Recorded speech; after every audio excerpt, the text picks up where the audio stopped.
from the middle of the mass, a ball came flying back to the little guy kneeling on the ground. He placed it vertical on a small black platform. I took a second look. Oh, man, the ball is not around. I looked around for help. Anyone, anything. Coach Wilbur came over and whispered to me, "Just kick the out of it. And if you don't, I'm sending you back on the boat." Message received. 8:19, Rude Awakening here on the Fan, 680 93.7 FM. Download the app. It's free, the 680 The Fan mobile app. Check us out at 680thefan.com. I'm certain this interview will be up later on at 680thefan.com. That was Morten Andersen on Saturday being inducted into the Pro Football Hall of Fame. He joins us now on the Grady Health System Newsmaker line. Morten, I know we've told you this a time or two, but officially now, congratulations. You did an outstanding job up there, and I've got to imagine that is as proud a moment as you've ever had. Your son is your presenter, your other son, your wife out there in the audience, your parents are there, that high school coach is there, everybody pretty much representing your professional life and beyond there to see that moment. Yeah, thank you very much. It was a special night. It was a special weekend. And you're right, having Sebastian there, I thought he did an outstanding job, a composed, well-dressed young man, and just so happy to share not only the stage with him, but the events with all my family and friends. It was an incredible 4 days, far, far outlived my expectations. One of the things that really comes down to is all the people that you had around you, because there are a couple of nights where you're supposed to be a little bit sequestered. They do it a little bit different. There are parties and there are things you can go to. How great was it being able to share the stuff before Sunday with everybody? Well, actually, I was a lot of the events I had Sebastian with me pretty much everywhere, and my parents and wife had other events. I think I had 17 events in 4 days, well, officially, and then there were other things kind of, tagged onto that. So if I sound a little tired, it's because I am. But I think what struck me the most was how accessible all the Gold Jackets were, walking around. We were all at the same hotel, which is a Holiday Inn up there, and they were just so accessible. And I was a little nervous prior to the induction about how I would be treated. Not necessarily just because I was a newbie, but because of the position I had played. Would they accept me as an every down, the same as an every down player? And that was put to rest when I talked to Jim Brown and talked to Charles Haley and talked to Marshall Falk and talked to Roger Staubach, whom I sat next to Friday at the Nietzsche luncheon, which is all Gold Jackets. I cannot tell you how awesome it was to feel that the acceptance and just, hey, you're one of the guys now. It was incredible. And so, that's what that's what I'm taking away from it. It's just the accessibility of these guys and how they accepted you. Mort, was there a concern that you would be treated as sort of a, outsider because you're a kicker? Yeah, I kind of, that was my fear. Now, Jan Stenerud had says that's not going to happen. It didn't happen to me, but that was 26 years ago. He went in, so things could have changed. And I know that prior to my induction and after the announcement that I had been selected, there had been a lot of talk that Terrell Owens should have gone in before me, and et cetera. There were a lot of some discussions on all of that, and I didn't comment on it, and I'm not going to comment on it now, other than to say that leading into this, I was just a little anxious about the reception, but that all, like I said, was put to rest. One of the newest Hall of Famers after this weekend, Morten Andersen, joins us, friend of the show. Did you know a lot about the history of the NFL, given your background and where you're from, and maybe even before this time, between you knew you were going to go in, did you actually maybe study, I don't know if study up's the right word, but did you find yourself gobbling up more NFL history as the years went by? Yeah, no question. And you know, a lot of that stuff I got from my old roommate, Y.A. Tittle. I'm kidding. I say, how old are you? Going way back.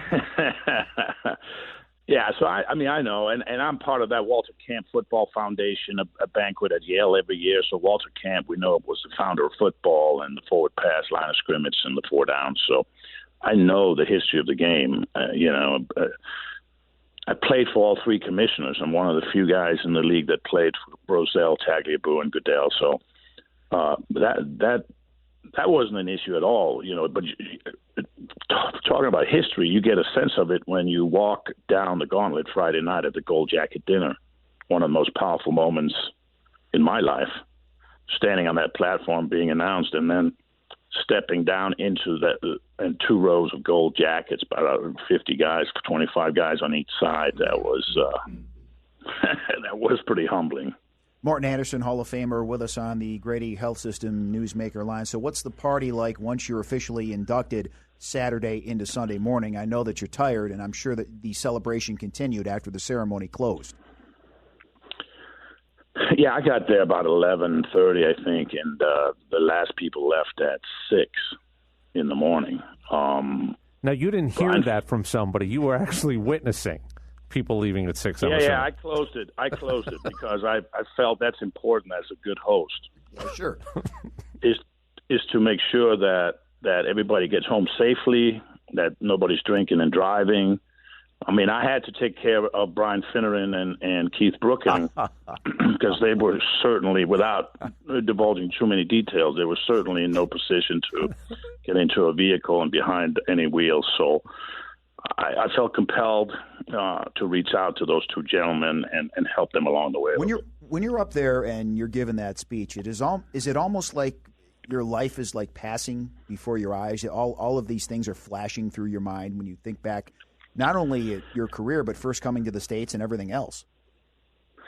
Well, yeah, the speech was tight. I mean, I was very happy with the way it was executed and the way it was prepared. I don't know how I haven't heard too many negative things about it. I was the shortest of the 7.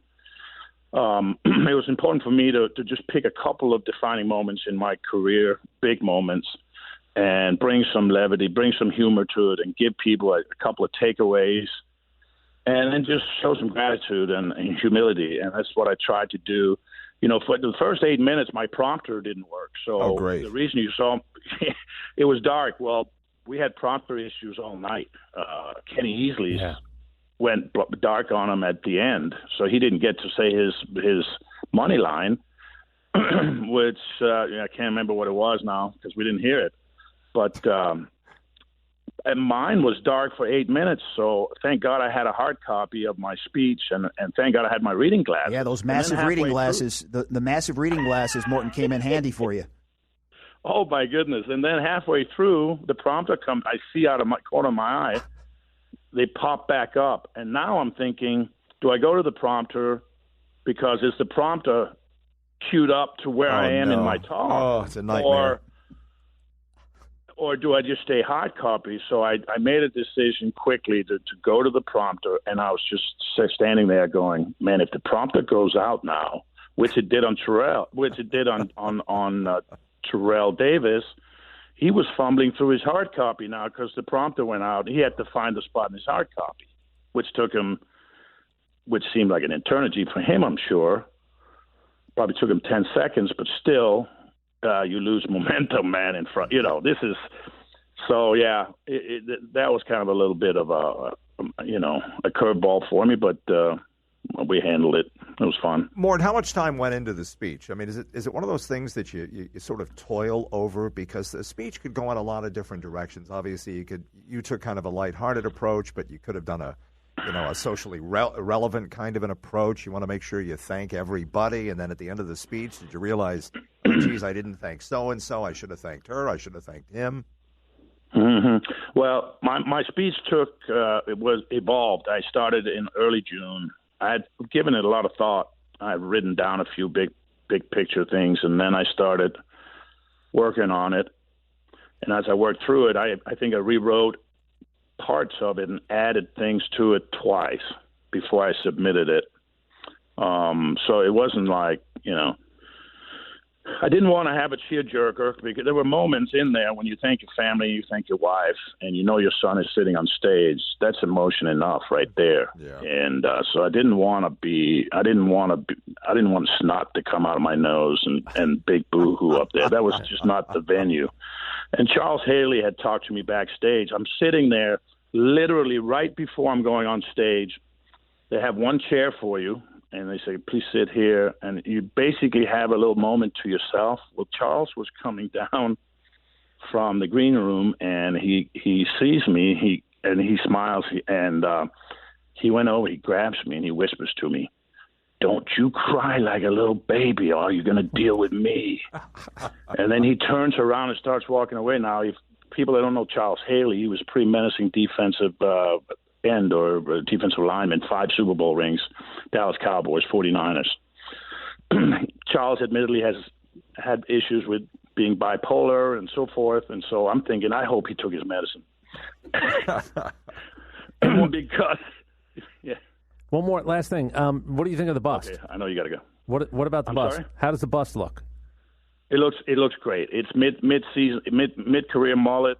It was at the party for about 2 years. It looks great. People took pictures. I spent about 2 hours taking pictures, and I'll have a replica of it in my house in a couple of weeks. Well, before we let you go, I love the story that you told about perseverance. 20 months, the phone didn't ring. Something drove you to go out there and keep working out every day, and finally it paid off. Yeah, that's the takeaway. That was certainly one of the takeaways I wanted people to have, is that anything worth chasing, you just got to bring your will and perseverance. And if the reward is huge and sublime, so are the risks. And you just got to weigh those and then just go for it. We talked about a visual. Did you actually drag an old bag of balls with you? Is it just you dragging an old bag of balls? Yeah, talk about what you're wearing as you're out there kicking every day. I'm literally wearing 5 different things, and kind of on purpose, because that represented the history for me and the grind. And it was like, that was a physical evidence of, hey, I belong, even though the phone hasn't rang for 20 months. I got my Pro Bowl socks, which means I made the Pro Bowl. I had my Giants pants on, which I played for the New York Football Giants. I had my Saints helmet on. I have history with that team. I had my Falcons jersey on. Certainly had history with that team. I had one of the biggest sports moments in Atlanta sports history with that team. And so taking those with me on that public park in Swanee was significant. And it was me and my trainer, Keith, with an old bag of balls. And little leaguers would go and we need the field, and I would have to defer and leave the field, come back when the field was open. And it was humbling for 20 months, and people thought I was absolutely insane. And then in December of 2006, when I stood there and handed my jersey in the Georgia Dome to my 8-year-old son, Sebastian, at the time, as the NFL's all-time leading scorer, I don't think people thought I was that insane anymore. Nope. And now you are a Hall of Famer, and they can never take that away. Morten Andersen, congratulations, well-deserved. When you're not busy, come in studio, hang out with us for a little while. I'd love to. All right, I appreciate your support, friendship over the years. Thank you, guys.